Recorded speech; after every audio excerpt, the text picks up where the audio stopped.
স্বামী কে? স্বামীর সম্মান বোঝেন আপনি? স্বামী কে? যার ব্যাপারে নবী সাল্লাল্লাহু আলাইহি ওয়াসাল্লাম বলেছেন, আমি যদি আল্লাহ ছাড়া অন্য কাউকে সেজদা করতে বলতাম, তাহলে মেয়েদেরকে বলতাম তারা যেন স্বামীদেরকে সেজদা করে। আপনাকে আমি কিভাবে বুঝাবো স্বামী কে, স্বামীর মর্যাদা কোথায়? এগুলো কি ইসলাম মেয়েদেরকে ডমিনেট করছে এগুলো দিয়ে?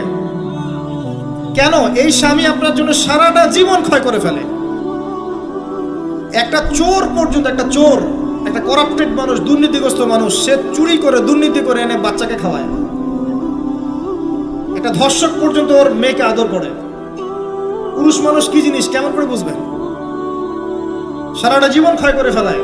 যদি আপনি তার আনুগত্য করেন, তার সামনে সুন্দর মতো থাকেন, তার কথার সাথে তর্ক না করেন, ভালোবাসা দিয়ে থাকেন, আপনার জন্য সে জীবন দিতে প্রস্তুত থাকবে।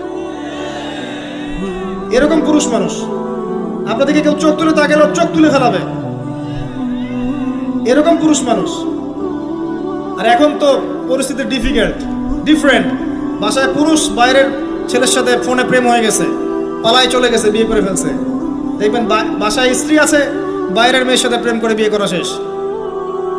বিয়ে করলে সমস্যা নাই, ব্যভিচার করে ফেলছে।